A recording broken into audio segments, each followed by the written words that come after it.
પેલા પાકિસ્તાનમાં થતી.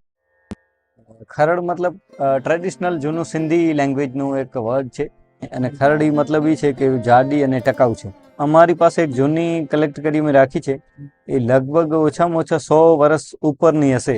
પહેલે એ આપણે ઘેટાના ઊનથી અત્યારે બને છે, પણ ઊંટના ઊન અને બકરીના ઊનમાંથી બનતું, જે આમ કાતતા હતા લોકો, ઢેરા કાતતા હતા, એના 2 કલરમાં બનતા. અને આ લોકો યુઝ કરતા હતા આપણે પાથરણા માટે. જ્યારે મહેમાનો આવે ને ત્યારે કપડું નહોતું, ધડકીઓ બધી અત્યારે આવી છે કોટનની, ત્યારે નથી. ત્યારે મહેમાનો માટે આ બધું યુઝ કરતા હતા. આ સમજી લો આ ચરાવે છે, આ છે ઘેટા બકરા છે, આ ઘેટા છે, તો એ સમજી લો જંગલમાં આ ચરાવે છે. પછી આ બકરીઓ છે એને ચરાવે છે. પછી આ કેમલ છે, પછી ત્યાંના ભૂંગા છે, બકરીઓ સાથે એક કૂતરો હોય છે. એવી રીતે બધી અલગ અલગ છે. ત્યાંના માલધારીઓ જે ચરાવે છે. આ જે સ્ટોરી છે એ બન્ની ઉપર છે આખી. ત્યાંની બન્નીમાં જ્યારે વરસાદ થાય ત્યારે પાણી ભરાઈ જાય છે, સૂકે ત્યારે નીલી થઈ જાય છે. ત્યાંના લોકો માલધારીઓ માલ ચરાવે છે. પછી ત્યાંના ભૂંગા છે, અને પીળો જે કલર છે ત્યાંની મીઠી પીળી છે. એના ઉપર પછી આપણે કાળો ડુંગર ને એ આવે છે, એ બનાવ્યો છે ત્યાંની. એના ઉપર મને ઇન્ટેક એવોર્ડ મળેલો છે. બાકી કોઈક આપે ડિઝાઇન પોતાની તો પછી એવી રીતે કરીએ અમે. હા, પેપર ઉપર છાપીને. આપણે જે સમુદ્ર છે ત્યાં નાના આપણે માછલીઓ મારે છે, જે પોતાનું ગુજરાન ચલાવે છે. અને હવે સ્ટીમરો ને મશીન ને બધા આવી ગયા છે, જે એક સાથે હજારો કે લાખો માછલીઓ પકડી લે છે.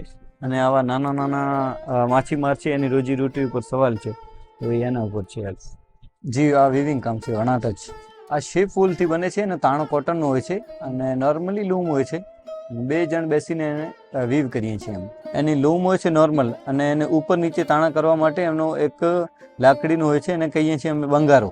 એને ખેંચવા માટે ઉપર નીચે, અને 2.5 ફૂટ કે ત્યાં સુધી હાથ પહોંચી શકે ડિઝાઇન. અમે સમજી લો કે 5x7 છે કે 4x6 છે, તો 2 ફૂટ સુધી એક જણો કરી શકે.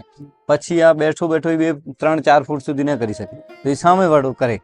ને ડાઈંગ છે બધી એ નેચરલ છે, એ મટીરિયલ વ્હાઇટ આવે છે, અને બધું અમે ડાઈંગ કરીએ છીએ. ઇન્ડિગો ડાઈંગ કરીએ છીએ, પછી દાડમની છોડીમાંથી ડાઈંગ કરીએ છીએ, બબૂલની છિલકામાંથી ડાઈંગ કરીએ છીએ. એવા ઘણા બધા આવે છે કે જેને વોલ પીસ બનાવવું છે, કે અમુકને ગિફ્ટ માટે લોકો લે છે.